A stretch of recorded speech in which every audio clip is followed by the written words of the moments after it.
Le Shadrach que je cherche, ton âge doit tourner autour de 20 ans. Merci. Je répète, Shadrach, c'est qui? Je répète, Shadrach, c'est qui? Vous l'avez vu?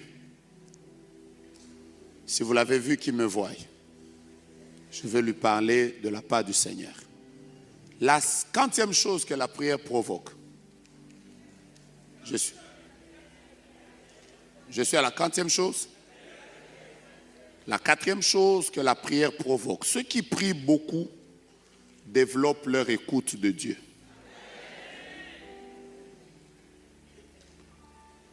Je peux reprendre ça? Ceux qui prient beaucoup développent leur écoute de Dieu.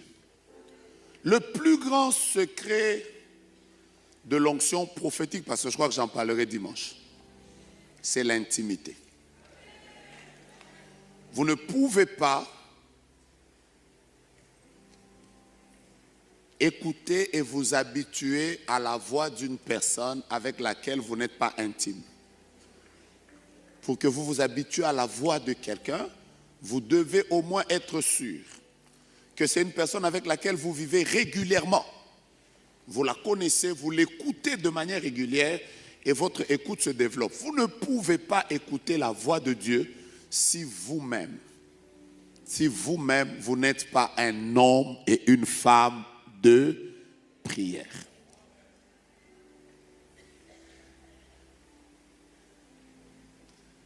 Est-ce que dehors, là, il y a des frères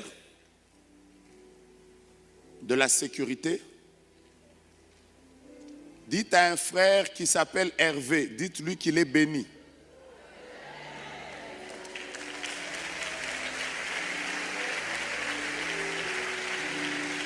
Donc la grâce de Dieu est même dehors. Pourquoi je vois Hervé? C'est qui Hervé?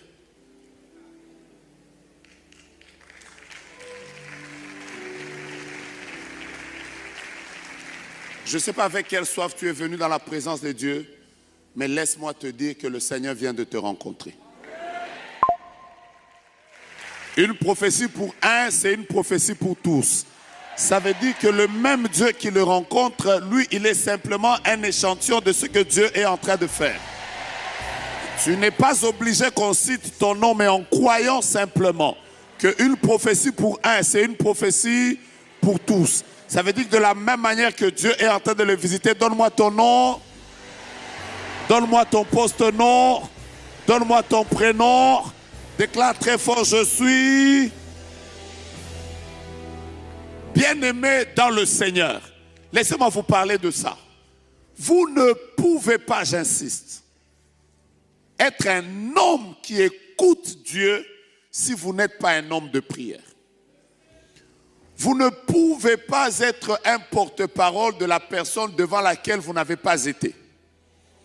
Pour être un porte-parole, il faut d'abord avoir été dans la présence d'une personne pour que vous soyez à mesure de dire ce qu'il vous a dit. Habakkuk dit, j'étais à mon poste et je veillais. Je veillais et j'attendais parce que je voulais écouter ce que me dirait le Seigneur. J'ai envie de dire à un chrétien que c'est anormal que tu écoutes ton propre papa seulement par la bouche de quelqu'un d'autre. Tu n'es pas d'accord. Je peux avancer. Vous avez l'une des choses qui fait que les gens courent derrière tous les prophètes, et les faux et les vrais. C'est toujours papa. Tu as vu quoi? Moi, j'ai déjà vu une maman qui est entrée dans mon bureau après. Il m'a dit, papa, vois-moi. Heureusement que je lui avais dit que je ne suis pas gynécologue. En fait, les gens aujourd'hui, ils sont dans... Papa, Dieu a dit quoi? Pourquoi tu crois que pour que ton propre papa te parle, il faut qu'il passe par quelqu'un d'autre? Moi, je suis de ceux qui croient que la maturité, c'est d'écouter individuellement Dieu te parlant. Je sens que ça ne passe pas. Vous voulez que j'évolue? Je pense que l'une des choses qui démontre l'authenticité d'un ministère prophétique, c'est de faire que les gens ne soient pas dépendants du prophète, mais que les gens écoutent Dieu par eux-mêmes, par l'onction prophétique. De la même manière que Dieu parle au prophète, il peut parler à quelqu'un d'autre. En fait, tu ne dis pas amen parce que tu ne crois pas que pendant que je parle, il y a une onction prophétique qui va se libérer. Écoutez-moi, la plus grande relation qu'on a avec Dieu dans le Nouveau Testament, Abraham n'a jamais appelé Dieu papa. Moïse n'a pas appelé Dieu papa. Il a appelé El Shaddai, mais il ne l'a pas appelé papa. Abraham l'a appelé, lui a donné le nom de Jéhovah Jireh, mais ne l'a jamais appelé papa. Même le grand David a appelé Dieu l'Éternel et mon berger, Jéhovah Rohi, mais ne l'a jamais appelé papa. Est-ce que vous vous rendez compte que même Élie qui a fait descendre le feu, a fait descendre le feu en appelant Éternel Yahweh, mais il ne l'a jamais appelé papa.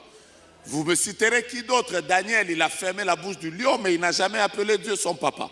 Parce qu'en réalité, Dieu n'était pas son papa. Élie, Élisée, ils ont séparé le Jourdain, mais Dieu, ils ne l'ont jamais appelé papa. Voici la beauté du Nouveau Testament. C'est que quand Jésus apparaît, je suis déjà dans Matthieu 6, il dit quand vous priez, dites notre Père qui est aux cieux. Écoutez-moi bien, Dieu c'est ton papa. Il est écrit à tous ceux qui l'ont reçu, à ceux qui croient, et leur a donné le pouvoir de devenir enfants de Dieu, lesquels sont nés non du sang, ni de la volonté de la chair, mais de l'Esprit. La Bible déclare que l'Esprit crie en nous, Abba, Père. J'avais envie d'entendre quelqu'un bouger son voisin, lui dire que je suis fier d'être enfant de Dieu.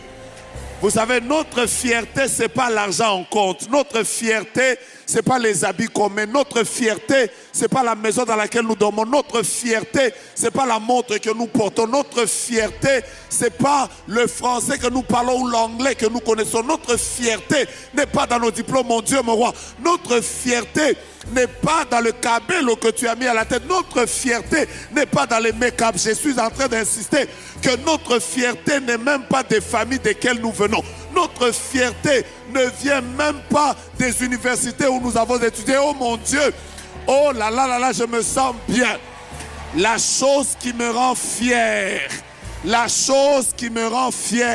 c'est qu'il y a un Dieu qui a décidé de quitter le ciel, de mourir à ma place, et il a choisi d'habiter dans ma vie.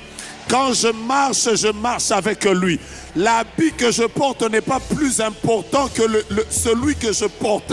La Bible déclare que celui qui est en nous, il est plus fort que celui qui est dans le monde.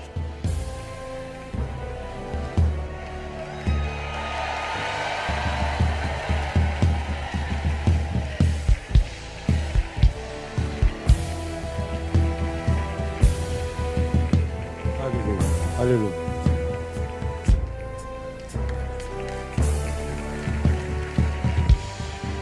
Soyez bénis. Mon chapitre préféré se trouve dans Romains chapitre 8. Voici l'un de mes chapitres préférés. La Bible commence par dire, que dirons-nous donc à l'égard? Là je suis au verset 31. Si Dieu est pour nous, qui sera contre nous? Qui accusera les élus de Dieu? Mon Dieu, mon roi. Commençons seulement par le verset. Je suis en train de te donner là. Est-ce que tu te sens fier d'être enfant de Dieu? Je ne t'entends pas. Est-ce que tu te sens fier d'être enfant de Dieu? J'avais envie que tu regardes quelqu'un, tu lui dis, même sans make-up, mon nom est écrit. Romains chapitre 1, je suis en train de dire, mon Dieu, mon roi. Je suis en train de chercher déjà le... Que dirons-nous donc à l'égard de ces choses si Dieu est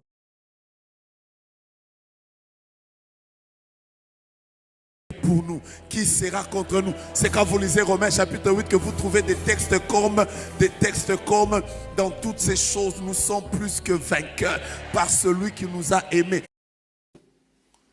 Développe leur écoute de Dieu.